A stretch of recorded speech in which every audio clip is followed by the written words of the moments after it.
Hello everyone, welcome to the Kevin Lee Show. Thank you for coming on. This is an 8-part series that I will be releasing every week on Monday at 5 p.m. Australian Eastern Standard Time. The preface for this interview is based around a primary question that I learned from Tony Robbins attending his business mastery event in Amsterdam. And it is based around, if your core business was completely disrupted tomorrow, what would you do? How would you pivot or innovate? And during this time of the recording, we're going through the COVID pandemic.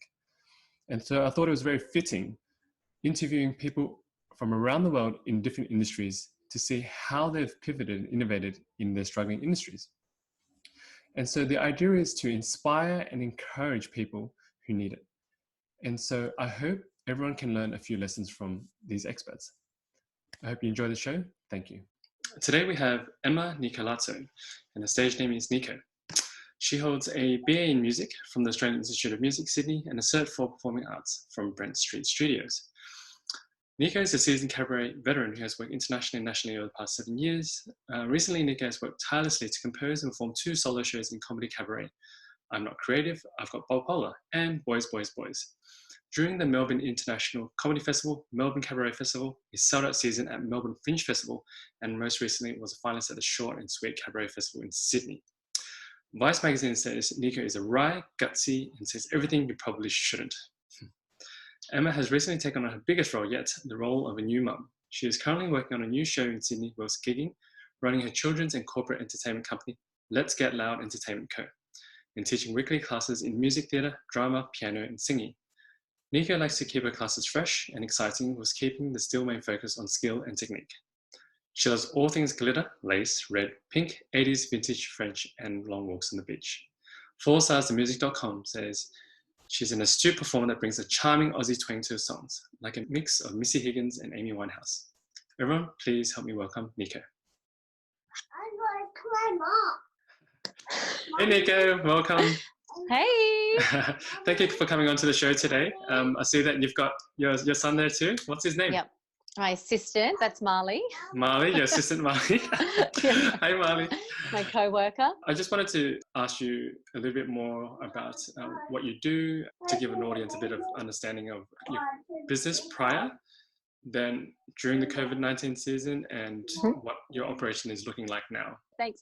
So basically, I'm an entertainer foremost. I'm a singer, an actor, cabaret artist, and I also run a small entertainment company which focuses on children's entertainment, corporate entertainment, and also I run music classes and holiday workshops. So yeah, most of my work was prior face-to-face, and that's what I love doing. Obviously, I'm a performer, I'm a people person, and so it's face-to-face, one-on-one. Yeah. So since isolation during the new isolation situation, obviously we're not able to do any of those, have any of those interactions like a lot of other businesses. Me as a performer, as a solo performer, as a cabaret artist, there's no more live venues, there's no festivals happening for any of the foreseeable future. So there won't be any live entertainment for a while.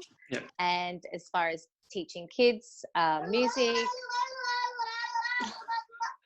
kids parties on the weekend, and everything else that we offer is not available face to face. So as soon as that sort of happened, I didn't. Please. I'm sort of a problem solver. Not that it's not like my business is making millions or anything like that, but I do rely on my business to work for my mental my mental state and to survive. So there's no way, after you've worked so long on a business, you don't really want to just shut it down. And for me, there's no point. I wasn't going to grieve anything, and it was just an instant reaction was just to move everything online. People are already doing what prior to this, people do a lot of stuff online, teaching, coaching, all that kind of stuff. So that was my first change, was just to move all of the students I currently had via Zoom online, and that was pretty successful, as in everybody agreed to it. It's pretty hard. It's very different teaching than teaching face to face. So you really can't compare it. You have to treat it as as a new way of teaching. And there's a lot of delay and all that kind of stuff. And you're working with a 6-year-old on Zoom. So it's very different. As far as children's entertainment and parties, I mean, I have had bookings. I have bookings up until June already for events. And those thankfully have been, I mean, I've offered to postpone any sort of ones that were for May, June, anything like that. Happy to postpone it if you're still wanting to have a party. Otherwise, I'm decided to offer online party packages. So greetings from your favorite Disney princess or anything like that, we can do. Or when I say we, it's just me now. I did have other entertainers working with me, but everything is just me now. And the focus has moved from, I mean, the focus is always business and entertaining, but there is no major focus on making a profit or anything like that. It's purely just to keep the business running and to keep it relevant and to keep entertaining, because people still need that. Yeah. So you could get a 10-minute phone call with Elsa and a happy birthday song, or you could get or the next package up, that's the Queen, the Princess package. You get a hello, a greeting live on Zoom from your favorite character. You get a song sung very well, like the song from the movie, and then we can do a dance together, which I would choreograph a dance to one of their favorite songs. And the same goes for a happy birthday song. And then the next package up is like a 30 minutes, basically the same, except it turns into a bit of a dance party. Yeah. And then the client, the child's parent, you can invite as many people as you want. You know, it's a Zoom call. So we've got grandparents, family chiming in from interstate, overseas, everyone dressing up. I've mums dressed up like Poppy from Trolls. Everyone just trying to make it a really good experience for the kids and also enjoy it themselves. Everyone is locked up at home, so everyone's joining in the dances and the songs and the activities. And that's what we're offering. So wow, that's so great, especially in this time. Everyone's like a bit sad, stuck. The kids are trapped, and they're looking for a way of entertainment. It's so nice of you able to offer that to everyone, wherever, when they have these events, that you can jump on and give them joy and happiness. Yeah. Moving towards your other models that you have developed, could you share with us a bit more about Whinge and Wine and Let's Get Loud and how they came about? Yeah. So Let's Get Loud, that's that's the entertainment side of my company, which is, I mean, I can push myself through that as an entertainer. My other side, yes, with my cabaret and my shows and stuff like that. I've created a couple of shows over the past 4 years, and the newest show that I have been working on is called Whinge and Wine. So I decided after this happened, after entering my show into all the festivals for the rest of the year, knowing that might not happen, I still wanted to workshop a bit of the material. I wanted to get the brand of Whinge and Wine out there, and I also wanted to be part of that movement. Everyone in the arts is trying to offer something to everybody else out there who feel like they're missing something. So I decided to reach out to some corporate companies and see how they were working remotely as a team, and if they were conducting anything such as a Friday work drinks online via Zoom, which most of them I found out are. And so I've decided to offer just a small 20-minute little buzz, which is entertainment for your Friday work drinks. So it's a whinge and a wine. So we all get to have a little bit of a whinge about the things that we are missing or having to do, all the changes that we're having to make, and then have a bit of a laugh and a drink about it and get entertained at the same time. And it's been really good. And I'm just kind of trying to make cabaret relevant, to people that might not usually go out to a show. I have done a whinge and wine session with Dell, and I've done a whinge and wine session with Hewlett Packard. And two very different crowds. One was predominantly women and a smaller crowd. And then the other one was very, very large teams. So around 50, 55, and mostly males. So but it's been really good being able to inject just a bit of fun into the end of the working week. Because everyone's you're still working. You still have to work. Yeah.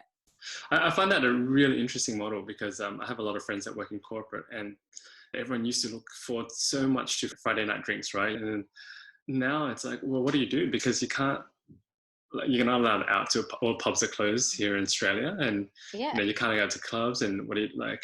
It's one thing to dial your mates in that night and go, oh hey, let's have a wine or let's have a drink together. But it's very it's not very exciting.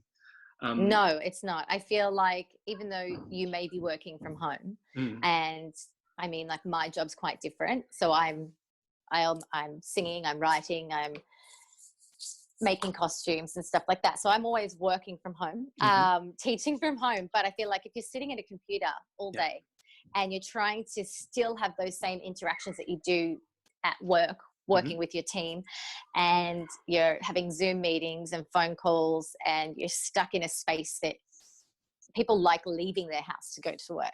You know what I mean? They're stuck at home, and then it's a Friday. I mean, you could just sign off and turn around and just walk into the kitchen, but it's not the same. You still want to have that interaction with people that you work with. You want to have a release and just something different and something fun. And it has been like that. They won't even tell the staff that I'm there. I'm just waiting in the meeting, like with my screen off, and then they'll just be in the middle of a small little meeting, and then I'll just turn my screen on and just the music will start, and it'll be like drinks up, wine for me, wine for them, and then we're all having a good time. Everyone's up dancing and singing, and they've got the chat going with each other, and it's good. Yeah. I'm still very fascinated about the Whinge and Wine format, because I've never seen anyone do that. Could you paint a better picture of what they would be expecting if they sign up for Whinge and Wine? Yeah. So if you were to liaise with me and book a Whinge and Wine session, you would just hop onto my website. You would book in your session for Friday afternoon. There are half an hour slots available. It's a 20-minute segment. I would then ask, once it's booked in, I'd ask for 2 or 3 main people in your team, or anyone that you want to point out or make fun of. That's and you'd give me their names, just their full name, and that would be it. And then what I do is I do a bit of a LinkedIn stalk, basically, because I want it to be a surprise for everyone. So, I jump on LinkedIn, because a lot of the corporate companies, everyone's on LinkedIn. And I just check out their occupations, their job. I look at a few posts that they do, try and gauge the kind of person they are. And then my opening song, generally, I like to make it Come to the Cabaret, because I think it's corny, it's camp, it's fun. And basically I'll just change all the lyrics, because my main style of cabaret is parody. So I'll change the lyrics. And for the opening song, I would just start reeling off information about the names of the people that work for the company. And it's really good, because they don't know what to expect. Then this big band music starts playing, and maybe a man in their 40s or 50s is not really going to like it. And then all of a sudden you start singing about them, and the reaction is generally, what? Yeah, exactly. So it's really good. And then what I'll do is then obviously I'll also ask a general era of music that they would want to listen to. There's only probably about 4 songs in the 20-minute session, and you could say 80s, 90s, something like that. So I'd pick just a bunch, a Queen song or Alanis Morissette, anything like that. You can give me a song choice, or just give me an era and I'll pick it out. And then a few topics, so stuff that's relevant to the team. I mean, I'm happy creating my own topics, but it's good. It's just good, because if they're looking for that release, and say 20 women working and they're all homeschooling their kids at the same time, then they might want to hear about homeschooling. So I would draw from my experiences working at home with my son, and they're doing Zoom calls. I mean, I'm doing Zoom calls. I'm doing a Zoom cabaret and I've got my child smashing on the door. So it's all the same. Everyone knows what's going on. So just making it relevant, making it funny. And then during the musical breaks, we'll get up. Everyone's got to pick up their drink, their wine. Some of them are just chopping it up on the balcony, holding their computers up, showing me where they are. And because I can see all their names on the screen, I'm just calling out people's names. We're making it interactive. We get up, we do a dance, we do lunges, we take sips, and then, it's all boom, bang. It's just done in 20 minutes. Wow. But it's fun for me too. It's it's a release for me, because I'm stuck at home as well. And so that's generally the format. It's just 20 minutes. Secretly hop into the Zoom meeting, 20 minutes, 4 songs. We do a big party dance number at the end, which is another really camp song. And and then that's it. I'll just sign off. Wow. And then they're just left there. But the feedback's been really good. They've all said that they feel like they're just dancing in the club, but without being at the club. So it's fun. Yeah. Well, you got to make the most of what you have, and Yeah. it's amazing what you put together for them. I can see that they would really enjoy that, especially as the atmosphere. I remember you were saying before in our previous conversation about like them as a colleague group just getting together on a Zoom phone call. It doesn't just cut it. There's too much awkward silence. I know. I mean, if there's a team of 20 having a Zoom meeting as a work drinks, and then not being able to just break off into your own conversation with the person that you're sitting next to. Exactly. Like if you went out to drinks after work with the whole team, but you don't really get along well with everyone, at least you're not just stuck in a circle staring at each other's faces, which is kind of what some of the feedback I've gathered from others that are working in that office environment remotely. True. Yeah. With your business models ranging, used to be all face-to-face, one-on-one, all live at events and shows and everything. Now, obviously, due to what's happened, you've had to move everything online, and not only just move what you could do online, but reiterate and innovate, your models like Winch and Wine. What are your biggest learns so far at the moment, or how would you do things differently? How do I do things differently? I think, my biggest learn at the moment is just to move the focus away from possibly what your business was before. Mm-hmm. So, I worked, Let's Get Loud's only been around for 2 years, but it started from nothing, and I've built it up to was getting to a really good point where it was paying for itself and making money as well, and being able to grow, which is now what I think I've learned is that this is not the time to try and grow your business. Mm-hmm. This is the time to just make yourself relevant if you want to, without just shutting down, without surrendering. You're still surrendering. You're surrendering to the fact that this is the way that it is, and this is the way we need to go. As far as children's entertainment is concerned, the market is very saturated at the moment. Mm-hmm. All the children's entertainers are still trying to make money, I guess, and still keep their businesses rolling so that people still know they're around.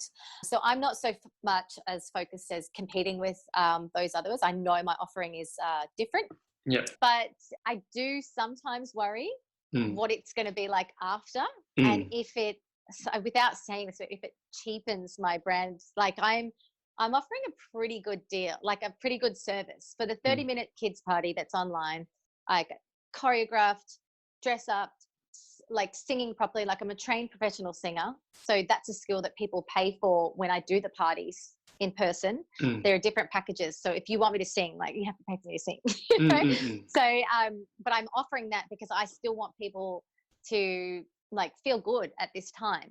But I feel like if people think that they can get that online, then they're not going to want to pay the prices in person, even though there's a lot of different things that we do in person. you know, so I feel like Winch and Wine seemed like it was this left kind of idea, but it seems like it might be the best idea. Yeah. I see where you come from. And I feel like as far as like pubs, clubs, live music venues, hospitality, all that kind of stuff, that's probably going to be one of the last sort of things we're going to get back to. You know what I mean? Yeah. And a lot of the offices that I have been in touch with, before the hectic restrictions, they had already been working remotely, and their companies said they would be working remotely until at least August. So I think as far as like the online virtual drinks kind of thing, I think that's still going to be going.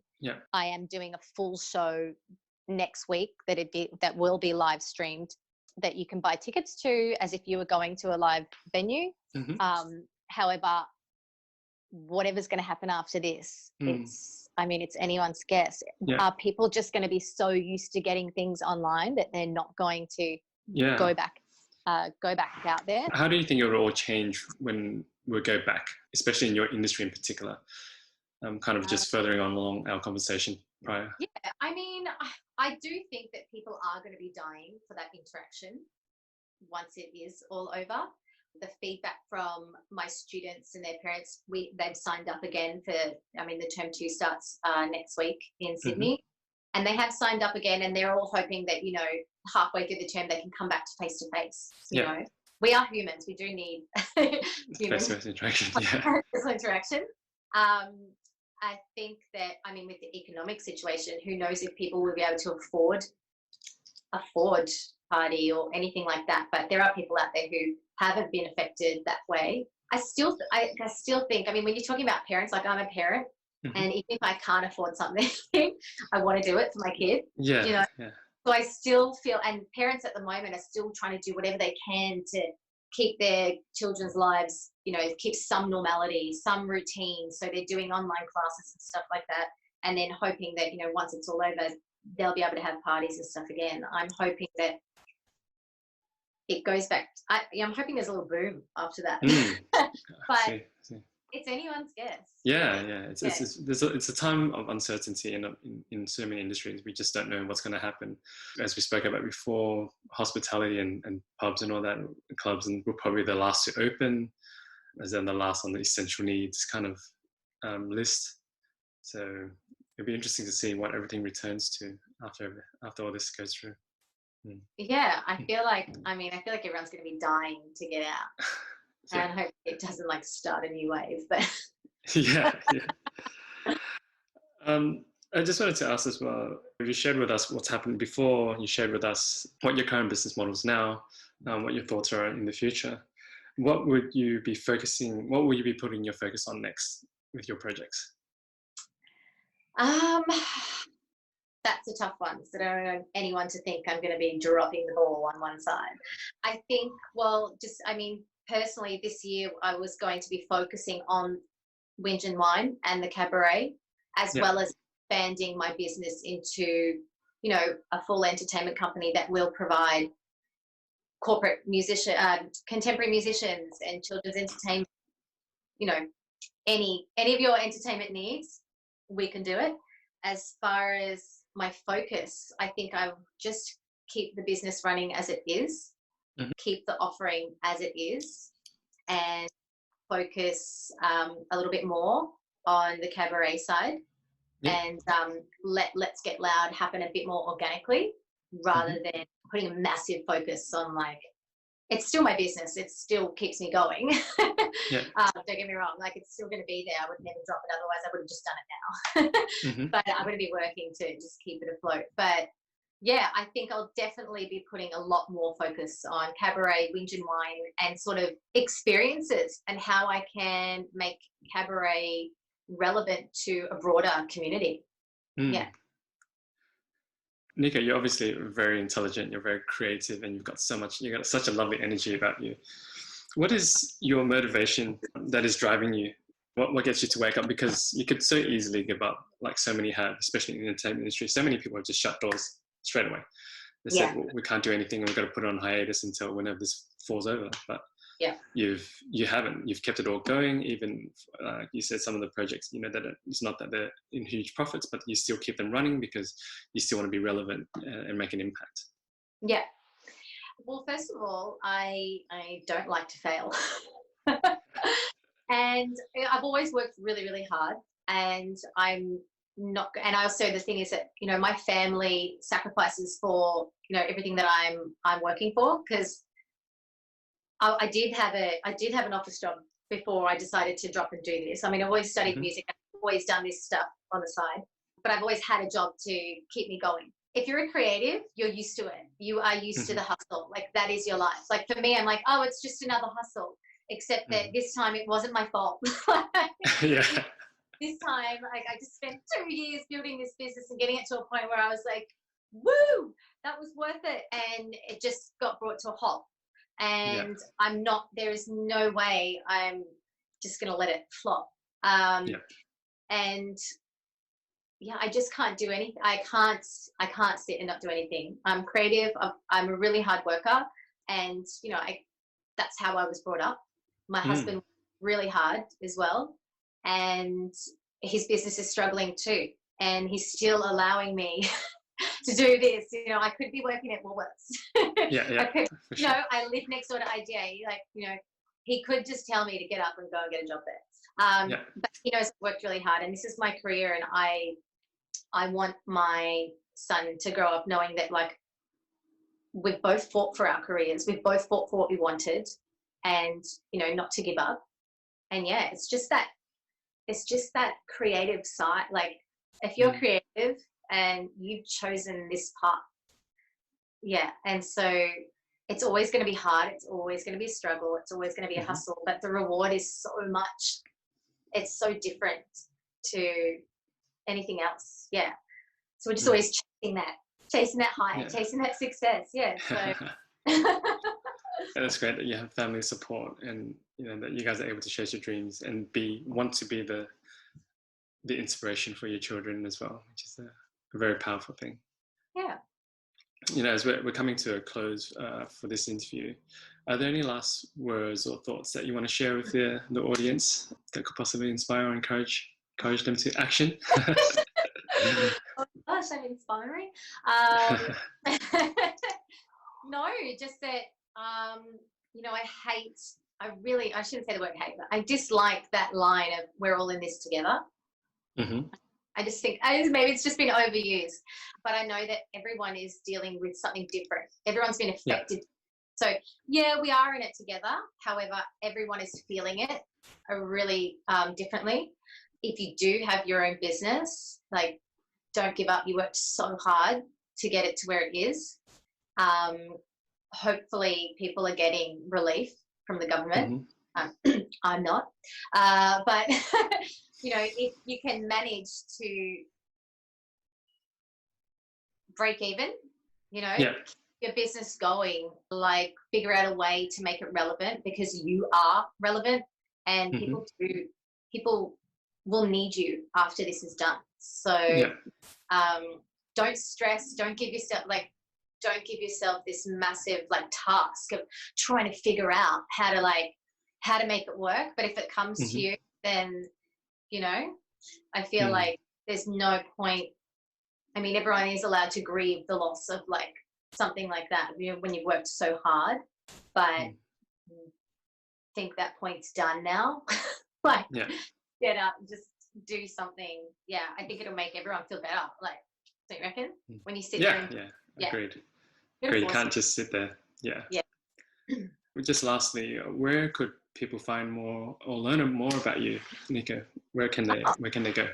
To go into my socials, you can go to my website, which is www.nico with a C, the whole word written.